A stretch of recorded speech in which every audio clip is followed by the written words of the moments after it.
All the orange boxes are scattered. I guess a Safeway supermarket in the rain. And everybody feels so determined not to feel anyone else's pain. No one making no commitments to anybody but themselves. Talking behind closed doorways, trying to get outside empty shells. And for every cross-country corner, for every Hank Williams Railroad train that's cried, and all the chains, badges, flags, and emblems, and every strain on brain and every eye, as we gaze out on, as we gaze out on, as we gaze out on, as we gaze out on. St. Dominic preview. Look at the man. St. Dominic preview. Look at the man. St. Dominic preview.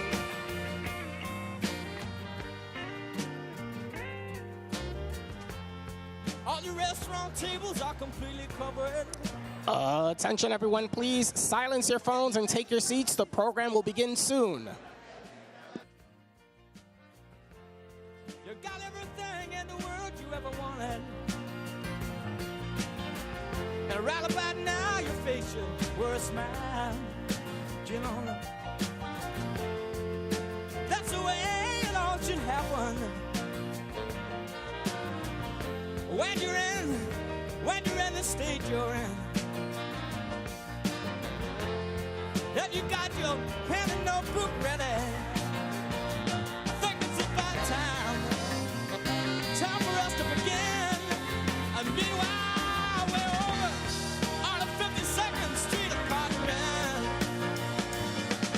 socializing with the wine old view.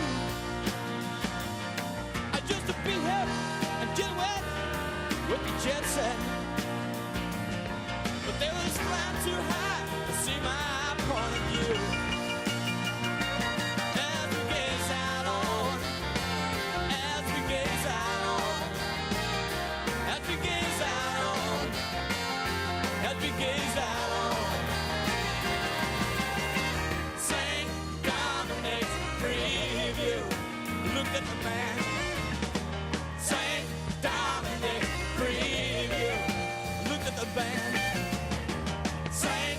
Dominic's preview. Set us free to marching. St. Dominic out in the street. Free to marching. St. Dominic out in the street. Look at the man. St. Dominic. Turn around. St. Dominic. Come back.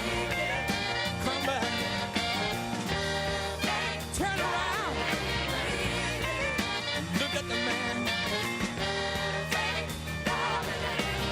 Said, hold on. St. Dominic's preview. Hey, hey.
and make it for the better.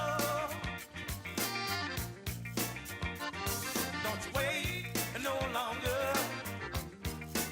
It just sets you back further.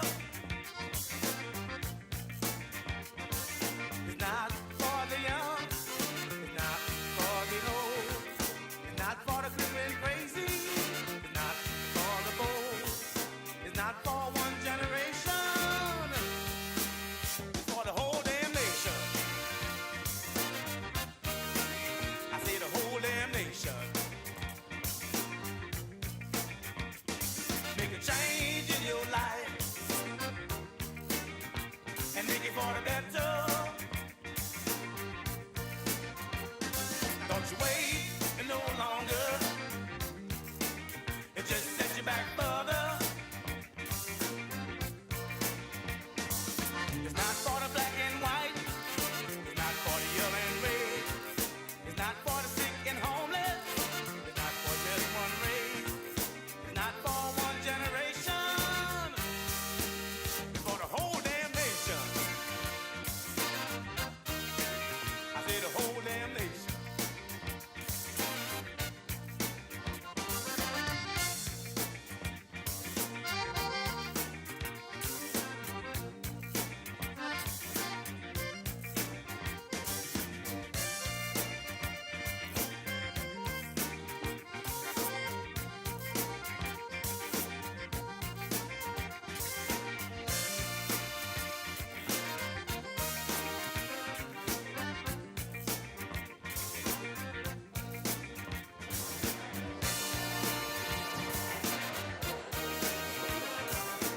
Good morning. Good morning and welcome to the Vanderbilt YMCA. Before we begin today's program, there are a couple of guests we would like to acknowledge in the audience. From our administration, the Commissioner for the Office of Temporary and Disability Assistance, Commissioner Barbara Gwynn. From the Office of Children and Family Services, Dr. Damia Harris McMadden. From the Office of Victim Services, the Director, B. Hansen. From the Office for People with Developmental Disabilities, Willow Bayer. From the Office of Addiction Services and Support, Dr. Chinazo Cunningham.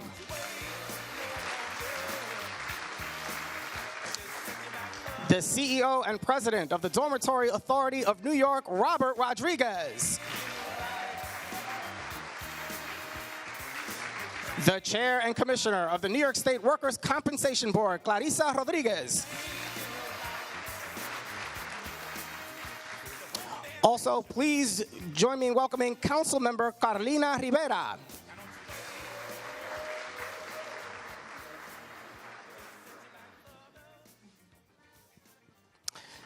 Please welcome the President and CEO of the Schuyler Center for Analysis and Advocacy, Kate Breslin.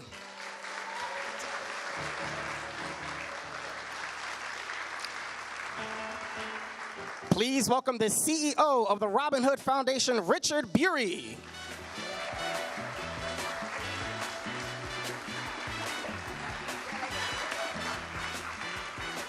Please welcome the Program Director for the Vanderbilt YMCA, Tasia Brown.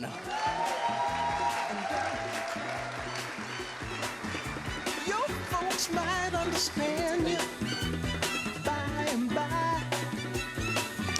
And now, please stand and join me in welcoming the 57th Governor of the great state of New York, Governor Kathy Hochul. May find from time to time complication.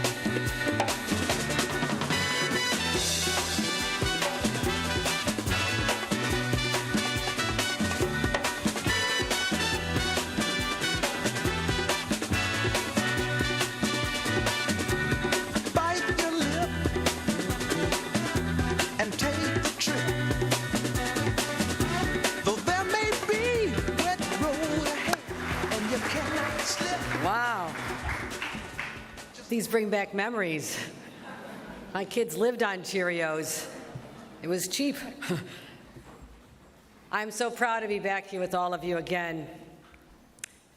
We're joined by some incredible individuals, and I want to thank all of them for joining us on a very, very special occasion. You heard the names of my cabinet members welcomed. I want to acknowledge that there's many elected officials who've joined us. I thank them.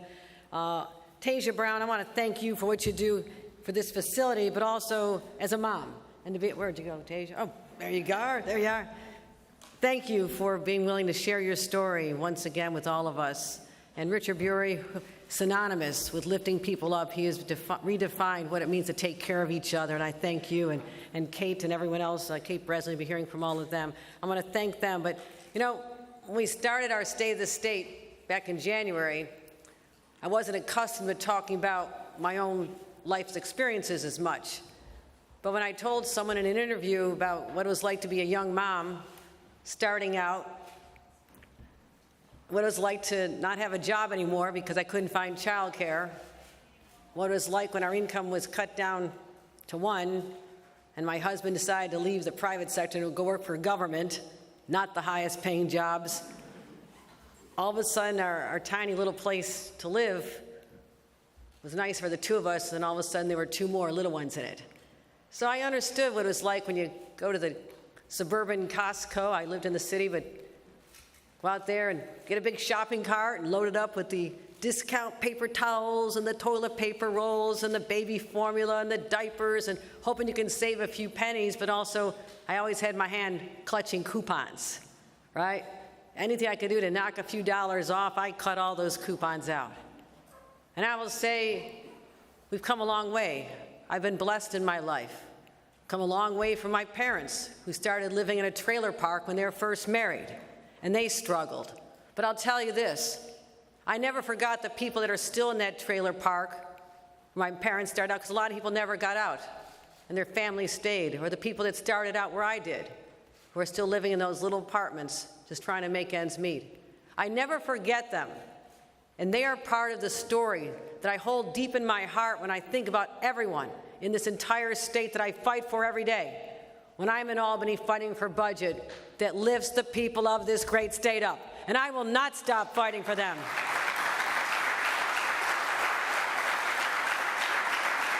I said then and I say now, your family is my fight.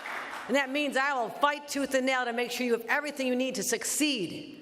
Because everybody wants the same thing. You just want to get ahead. You don't want to get knocked down, you want to get back up. You want your kids to have a better life than maybe you had. That's as simple as the American dream is, that our kids will do better than we did. But this generation today, they're not sure they're going to even have that. They can't get that apartment. Even an apartment. When I was growing up, having a home was the long shot dream, owning your own home. Now getting an apartment is a big deal that you can afford. Get out of your parents' house to start a life by yourself, or get away from the 5 or 6 roommates that you're cramped in space with right now. This is what we're striving for. These are the voices that I hear in my head every day. What can you do to help, Governor? As I said, your family, no matter how big or small, is my fight. And I vow to deliver on a sweeping affordability agenda that does something that is so profound but yet so simple. Putting more money back in your pockets. And promises made, promises kept. We got it done. With your help and the help of everybody in this room, we got it done. And I'm not talking pocket change. I'm talking about $5,000 for families that are struggling. $5,000.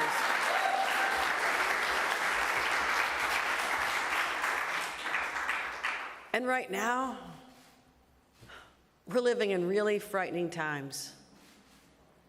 I mean, you may not earn your living as a banker or Wall Street broker. They're scared too. But some of you have a 401k plan that you're counting on, right? And you're watching that stock market. You might not have a lot of money. That's okay. You're hoping it'll grow over time. But you sure as heck weren't counting on it getting smaller over time. So this is the anxiety that's in our families, middle-class families, struggling families, working families. So if you can't take a lot of stress, don't read the news. That's all I can say. Because right now, even this morning, looking at the contraction of our economy. We've always grown. That is our strength. America always grows. We don't shrink. And now to see the headlines that our economy is shrinking, what does that mean for the people that are on the margins already? It pushes them right off the cliff.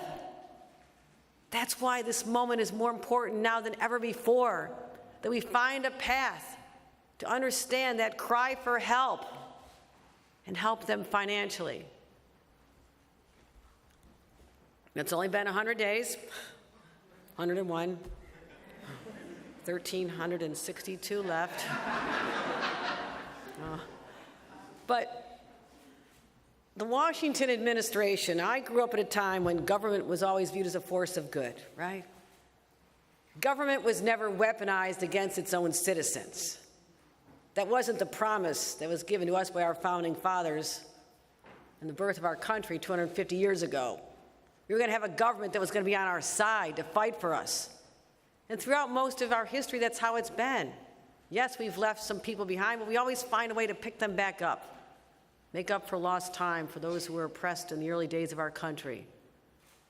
But where we are now is unprecedented. I mean, think about the thousands of federal workers who thought they had a secure job. I convened a roundtable of federal workers from New York who lost their jobs unceremoniously. One young man, a veteran who did tours of duty in Afghanistan, came back and wanted to return the favor to his fellow veterans, worked at the VA office in the Bronx, got a note on Valentine's Day that you're fired. I gathered him and others, and I can't tell you the sense of betrayal.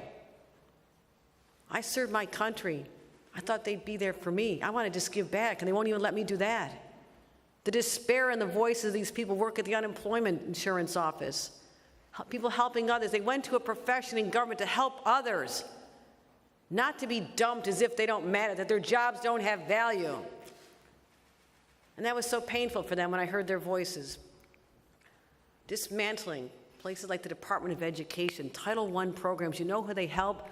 They help the kids who need it the most. How do you abandon them? Closing Social Security offices.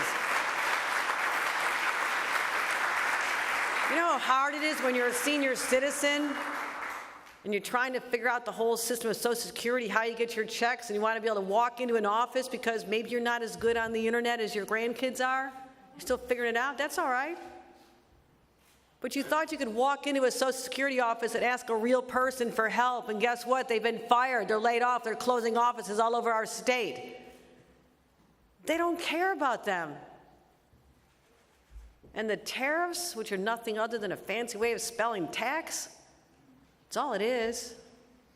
You see what happened when Amazon wanted to let everybody know how much it was going to be? Well, they got smacked down real quick, didn't they? That's what's so scary about this. One company wants people to know that it's not their fault or their supplier's fault that the prices went up. They want to put the responsibility where it came from, which is the federal government, and they were told no by Donald Trump, and they had to take it down. That's scary power. That's scary power. Never been exercised like that before. Telling private companies what to do with their billing. So, did I say unprecedented times? Yeah. And now, yesterday, you hear, don't tell your kids this, Santa Claus might not be coming this year because the companies that import toys and gifts, and my mom had a small business, a flower and gift shop. She would do her ordering now for the holidays. So this is what small businesses do. They always operate with this sense of optimism, that there's going to be purchasers for this product that I'm looking at in May, in December. Right now, they may not even have the product to sell. Just think about that. Your child wants the greatest toy they've ever seen. They see it advertised everywhere. Their friends might have it. And you can't get it, not because it ran out. You couldn't find it in the store here. The store never had it in the first place. That's what we're heading into, my friends. And I'm done talking about the price of eggs. Just give up eating them. I mean, it's just outrageous, outrageous. You know, you can make a really good chocolate cake with applesauce. Actually, I did that. I digress. It's also a vegan cake. but eggs and avocado, everything. It's like, it's hard. And working families and middle-class New Yorkers and people they deserve more than just a slap in the face and a smack down. And it's not about blue states and red states and all that. We've got plenty of both in this state. It's about right versus wrong, right? You do what's right. It's simple. You do what's right. And I grew up in a social justice Catholic household where I said my parents didn't have much. We bought our clothes at used clothing stores and ate more than our share of tuna noodle casserole. God, I hated that. But you could stretch it for a family of 8, right? 1 can of tuna fish, lots of noodles, and can of mushroom soup. Wow, that was dinner. It was better than the pancakes the night before.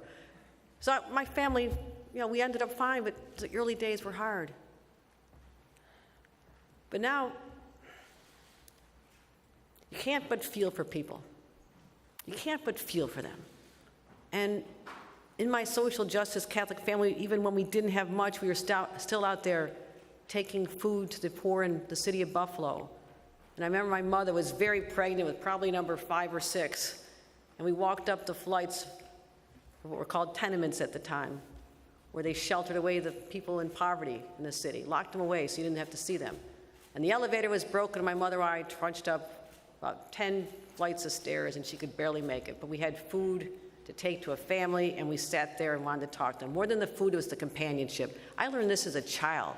I saw what we're supposed to do, because there's always someone who has less than you do. And that is our responsibility, regardless of your religion. We are put on this earth to make a difference in the lives of others, at all of our ages, even as a child.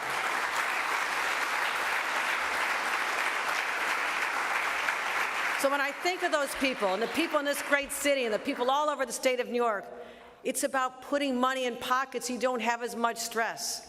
And I'm going to keep those fights up. I don't care. I don't care who I'm fighting with. I have a lot of brothers. We're always fighting. But here's what we're starting to do. This affordability agenda, here's what it's all about. We make it real simple.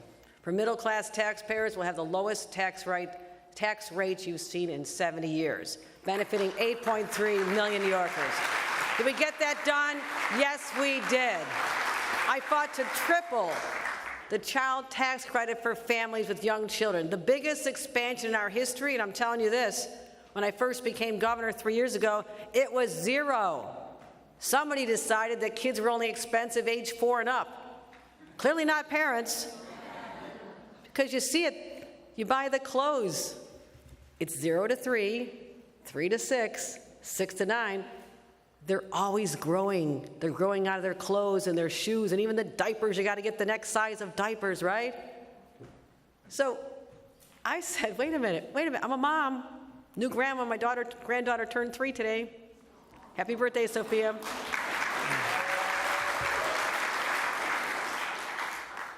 But we need more money for the families that have little ones because they're so expensive. $1,000 back in their pockets. We got it done. Yes, we did. We got it done. For older than that, it's $500 per child. We also fought for this. Many parts of our state, the kids do not have free breakfasts and lunches in their schools. And what I realized was there's an incredible stigma on those children who need help, who are getting subsidized meals. They stand out. And the last thing you want to do when you're a child is stand out and be different than anybody else. And when I was announcing this in January on Long Island, a Republican member of the state legislature came up to me and says, "This is transformative. I was that kid who skipped lunches because mine was subsidized. My parents didn't have much money, and I was too ashamed, and the stigma was too great. I don't want a single child in this state to have a tummy growling when they're supposed to be learning because their parents could not afford it. Everybody gets it. We're going to get it done. $1,600. $1,600 in one family's pocket with one child. And I can't stop inflation. It's one thing we cannot do here in the state of New York, but I know this. Everyone across the state paid more over the last few years because inflation drove up prices. When you have a sales tax on a product, you paid more than you ever thought you would because of inflation. So the state collected more than we anticipated in sales tax revenue. Now, some people are saying, just stash it away. Don't worry, I have a lot stashed away.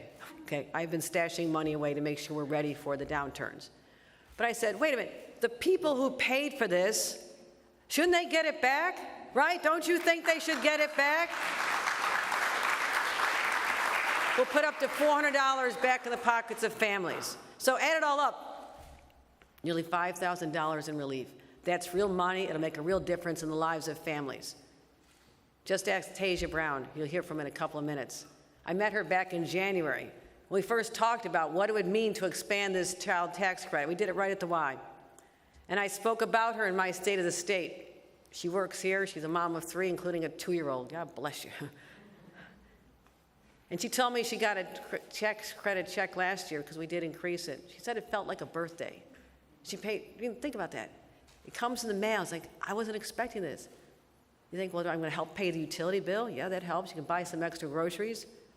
You might be able to take your kids out to dinner without worrying. Can you afford it? You know what? It's a big deal. It's a big deal.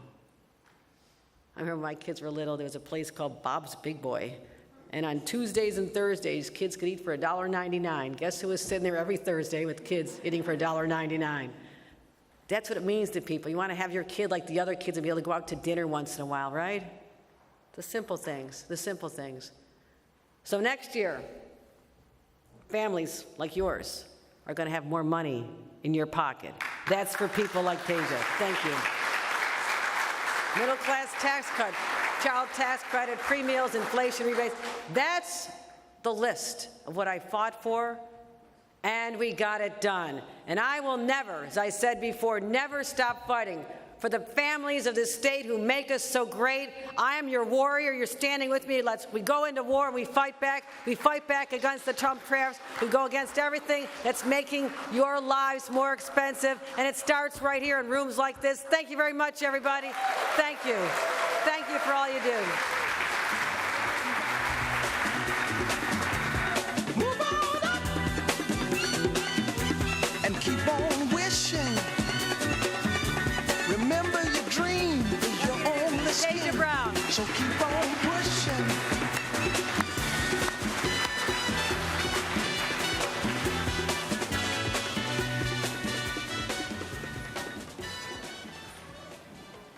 All right.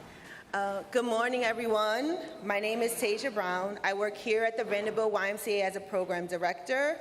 As the governor said, I am a parent of 3. And as you know, as New Yorkers or as a parent, it's very expensive here in New York. The rising costs and the expenses make it extremely hard at times. Since inflation happened, it's even more difficult to pay bills or to have a full refrigerator. When I received the child tax last year, it was like the governor said, it was feeling like a birthday gift. I didn't expect it. I was, of course, happy. I had some extra money to pay a bill early, to put more food in my refrigerator for my children. The tax credit was just very beneficial for my family at that time. I'm excited now, thanks to Governor Hochul, and we're going to be getting even more money with the tax credit. I was here back in January with the governor when she announced the proposal to expand the tax credit. I believe that she would get it done, and she has gotten it done. Thank you so much, everybody. Yes, great.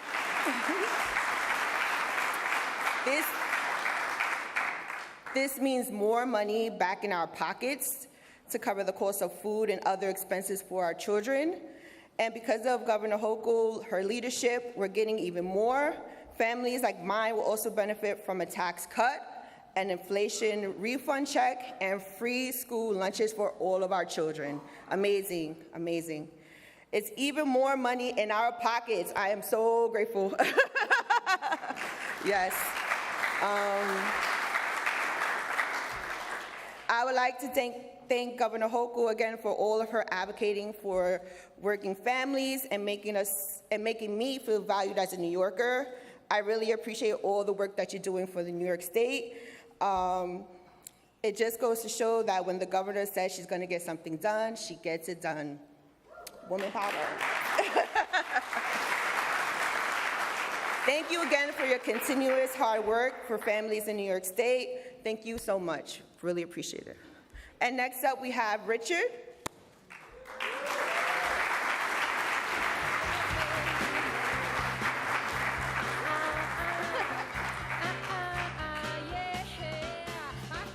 Hey, good morning, everyone. So grateful to be here today. So grateful to you, Governor Hochul. You know, they say that a budget is a reflection of our values.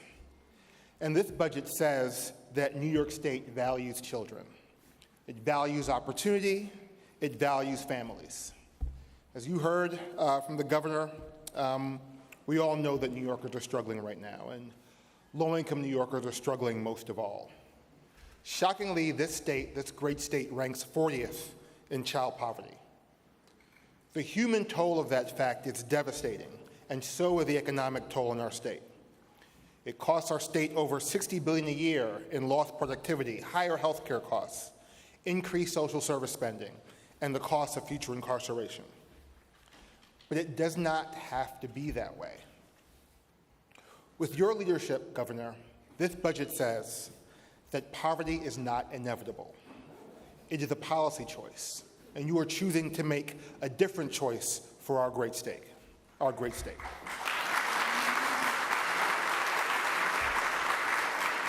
At Robin Hood, we invest in proven solutions that lift New Yorkers permanently out of poverty. And we know that expanding the Empire State Child Tax Credit is one of the most effective tools we have to fight childhood poverty. As you heard, New York is tripling the tax credit for those children under 4 to $1,000. I never understood why it did not capture it. No one's ever been able to explain to me why children under 4 were not covered. And providing a $500 credit for children aged 4 for older children, effectively doubling the credit for the average family. And with your leadership, Governor, the credit will finally be fully refundable, so even families with little or no income will be able to receive the full benefit. Nearly 190,000 children. That's how many children whose families will now be eligible for the tax credit. 190,000 children who will be less likely to go hungry, lose stable housing, or end up in a medical emergency without the funds to pay for it. 190,000 children who will be more likely to excel socially, emotionally, and academically. But of course, you did not stop there. We heard about the investment in free breakfast and lunch, following in New York City's footsteps, and what that means for the average family. Your budget is making an additional $350 million investment to make up shortfalls in the New York City's version of the Child Care Assistance Program, $2.2 billion statewide, to ensure that thousands and thousands of families continue to have access to affordable child care. And finally, in the face of rising costs, the budget is providing 8 million New Yorkers with checks up to $400 per family. I know for you, Governor, this focus on children and families is nothing new. Since you started leading our state, your administration has advanced policies that the Urban Institute projects will lower childhood poverty in the state by 18%. Today, let's applause for that.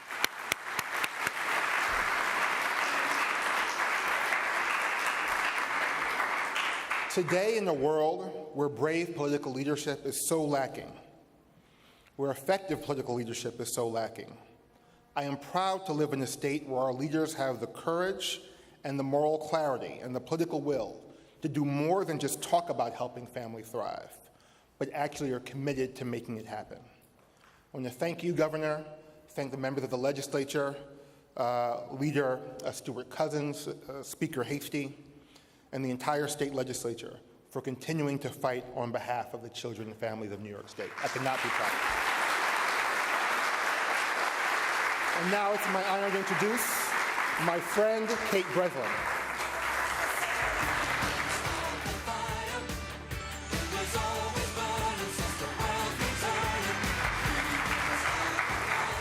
Thank you, Rich. Thank you, Governor Hochul, for bringing us together today. And thank you, Tasia and Rich, for your remarks.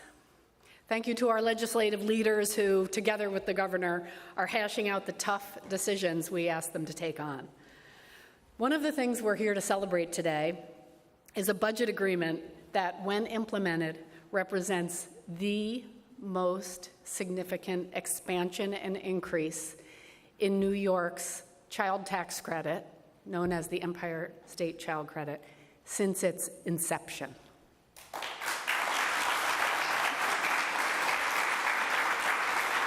In addition to an increase in the credit's amount from $330 to $1,000 for children under 4, and from $330 to $500 for children 4 to 16, a major improvement and expansion is a structural change that is designed to make sure that children in families with very low incomes, those who need it the most, can get the full amount of the credit.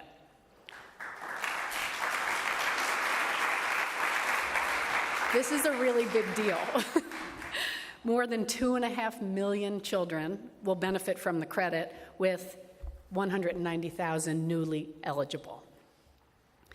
It will be critical to make sure we get the word out and make sure all eligible children get the full credit they're eligible for. Schuyler Center, the organization that I lead, and our partners are eager to work with the governor and the state agencies to really make sure that this happens and families get the cash in their pockets. Back in 2021, the legislature passed nearly unanimously, and Governor Hochul signed the Child Poverty Reduction Act, committing the state to reducing child poverty by half over a decade, with attention to racial inequity. It directed our leaders to invest with intention to make considered decisions designed to reduce child poverty. Today, I am so grateful to our leaders, Governor Hochul, our leaders in the Senate and the Assembly. They're finding consensus and making those concrete and intentional investments. It's estimated that this year's agreed-upon child tax credit improvements will reduce child poverty by 8%. And universal free school meals and funding for child care assistance will save New York families money, improve access to healthy meals, and help parents get to school and work. At Schuyler Center for Analysis and Advocacy, the organization that I lead, our small but mighty staff, board, and partners are incongruously wildly impatient and astonishingly patient. We believe New Yorkers, we, together with our leaders, can create a future where our leaders do the things, analyze the data, listen to the people, and make concrete and intentional choices about investments that lift children up and lift families up when they need it the most. And with that, create a community where we all have the opportunity to thrive. I appreciate being here with you today and going forward together. Thanks.